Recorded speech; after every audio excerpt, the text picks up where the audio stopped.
ચાલો આપણે early readers માંથી આજે બીજી વાર્તા શીખીએ અને તેનાથી શીખવાનું છે હે ને વાર્તા કહીએ અને એમાંથી શીખીએ. આ શું દેખાય છે તમને? આ ચિત્રમાં કઈ દેખાય છે? શું દેખાય? ગાજર દેખાય. બીજું શું દેખાય? આ શું છે? હા જોરમાં બોલો. આ ટીનું છે. કોણ છે? ટીનું. અને ત્યાં સાયકલ છે. હવે તેના વિશે આપણે વાર્તા શીખીએ હે ને. ચાલો જોજો હો. જોજો આ ચિત્રમાં જો અને હું નીચે વાંચું. ટીનુભાઈની સાયકલ છે ટનાટન. ટનાટન એટલે એક નંબર. બહુ મસ્ત. આ ટીનુની સાયકલ છે ટનાટન. ઘંટડી એની વાગે ટનાટન. સાયકલમાં ઘંટડી આવે ને તે વાગે ને ટીવી વાગે ટનાટન. એટલે બહુ સરસ વાગતી છે. ચાલો આપણે જોઈએ. જાદુઈ સાયકલ ચાલે સર સર એટલે મસ્ત જોરમાં જતી છે. સાયકલ કેવી જાદુવાળી છે એટલે જોરમાં ચાલે છે. સરસ જાય. મીઠું પોપટ આવે હર. જો આ પોપટ છે એનો દોસ્તાર. ટીનુનો દોસ્તાર કોણ છે? પોપટભાઈ. તે ફર કરીને ઉડીને આવી ગયા ટીનુ પાસે. ટીનુ અને મીઠુની જોડી ફરવા ચાલી. આ ટીનુ અને પોપટ એ બંનેની જોડી એટલે દોસ્તાર છે અને બંને ફરવા જાય છે. બંને મિત્ર છે હે ને.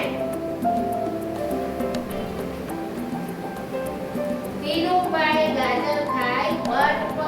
જો ટીનુ ગાજર ખાતો છે ને દેખાય? ટીનુ ગાજર ખાતો છે ને સાયકલ ચલાવતો ચલાવતો. જાદુઈ સાયકલ ચાલે ઝટપટ. કેમ પેલા ભાઈ ગાજર ખાય તેમ સાયકલ પર બરાબર જોરમાં જાય. સાંભળજો હો બરાબર. ટીનુભાઈ તમારી સાયકલમાં તો જાદુ લાગે છે. આ કોણ કે? પોપટભાઈ કહે છે કે ટીનુભાઈ તમારી સાયકલમાં તો જાદુ લાગે છે. કેમ? હું તો ઉડી ઉડીને થાકી જાઉં છું. પોપટ કહે તમારી સાયકલમાં તો જાદુ લાગે. હું તો ઉડી ઉડીને થાકી ગયો. પોપટ એમ કહે છે. ઓય મીઠું ટોપલીમાં બેસી જા ને. કોણે કીધું? ટીનુએ કીધું. પોપટને શું કીધું? હું થાકી ગયો તો મારી ટોપલીમાં બેસી જા. સાયકલની અંદર ટોપલી છે ને એમાં બેસવાનું કીધું. આગળ જોઈએ હા.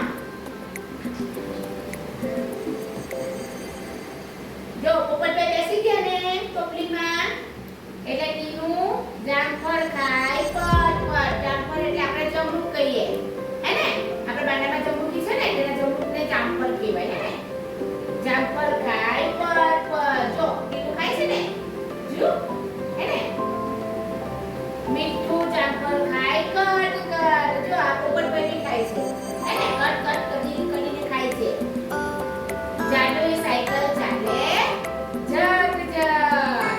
જામફળ ખાધું ટીનુએ તો સાયકલ વધારે જોરમાં ભાગવા લાગી. ખાડા ટેકરા કૂદે ફટ.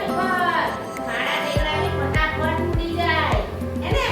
જામફળ ખાધું ને ટીનુએ એટલે એનામાં શક્તિ આવી ગઈ એટલે હજુ જોરમાં સાયકલ ચાલવા લાગી અને ખાડા ટેકરા બી ફટાફટ ઉડાવી દીધા હે ને.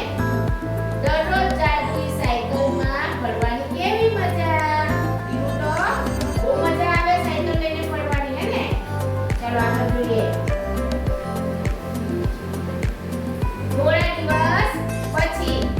થોડા દિવસ રોજ આવી રીતના એ લોકો જાય. પછી એક દિવસ શું થાય છે? ટીનુની મમ્મી એને બૂમ પાડે છે. ટીનુ બેટા તારી ટોપલીમાં ફળો ભરવા નથી. એટલે ટીનુએ છે ને સાયકલ ચલાવવાની બહુ ઉતાવળ આવી એટલે એની ટોપલીમાં રોજ શું પડે? જામફળ ને ગાજર ને ભરી જતો હતો ને. ચલાવતા એ ખાટો હતો ને તો તે ભરવાનો ભૂલી ગયો એટલે એની મમ્મીએ બૂમ પાડી કે આજે તારી ટોપલીમાં ગાજર એવું નથી ભરવું, ફળો નથી ભરવા. ટીનુ શું કહે એની મમ્મીને? મારે નથી ખાવું. મીઠું સાથે ફરવા જવાનું મોડું થાય છે. ટીનુ એની મમ્મીને ના પાડી. મારે નથી ખાવું, નથી જોઈતા એટલે મારે ટોપલીમાં પડવા. હવે તો મીઠું સાથે ફરવા જવાનું મોડું થાય છે. સાયકલ ધીમી ચાલે ખડ. એટલે ટીનુ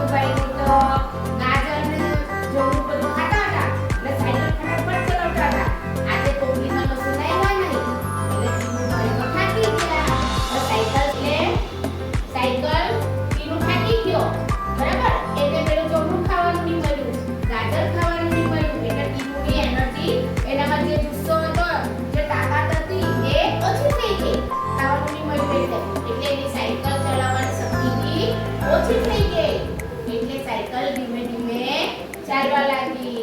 મીઠુજી આગળ ઉડે ફર ફર. ખબર ને ટીનું બધું ખાતો હતો ત્યારે મીઠુને બી પાછળ પાડી દીધેલો. મીઠું બી થાકી ગયેલો તો ટોપલીમાં બેસાડો, યાદ છે ને? હવે સાયકલ ધીમી થઈ ગઈ તો મીઠુભાઈ તો આગળ ઉડવા લાગ્યા. કેમ કે સાયકલ ચાલે છે ધીમી. આજે સાયકલમાં જાદુ ઓછું થઈ ગયું લાગે છે. ટીનું શું વિચારે કે આજે તો સાયકલનું જાદુ ઓછું થઈ ગયું લાગે. મારી સાયકલ ભમતી કેમ નથી? સાયકલનું જાદુ ઓછું થઈ જાય એટલે સાયકલનું જાદુ ઓછું થઈ ગયું લાગે. એટલે એવામાં પોપટભાઈએ જોયું કે ટીનુની સાયકલની ટોપલીમાં ગાજર, સફરજન, જમરૂખ બધું ભરેલું હતું તે આજે નથી.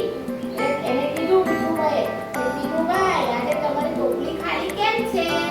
બરાબર? હવે જોજો. હા, એ તો ફરવાની ઉતાવળમાં. ટીનુએ શું કીધું? હા, એ તો ફરવાની ઉતાવળમાં ઘરેથી નથી લાવ્યો, હે ને? સમજાયું. જાદુ સાયકલમાં નહીં, જાદુ તો ઘર અને શાકભાજીમાં હતું. જોયું ને? છે ને? ગાજર ને એવું હતું કે નહીં? એ બધું ઘરે મૂકી આવ્યો એટલે કોનામાં જાદુ હતું? ઘર અને શાકભાજીમાં. ગાજર ખાધું, જમરૂખ ખાધું, હે ને? તો તેમાં જાદુ હતું. તેનાથી સાયકલ ભાગતી હતી. એટલે સાયકલમાં જાદુ નહીં હતો. શામાં હતો? ઘર અને શાકભાજીમાં.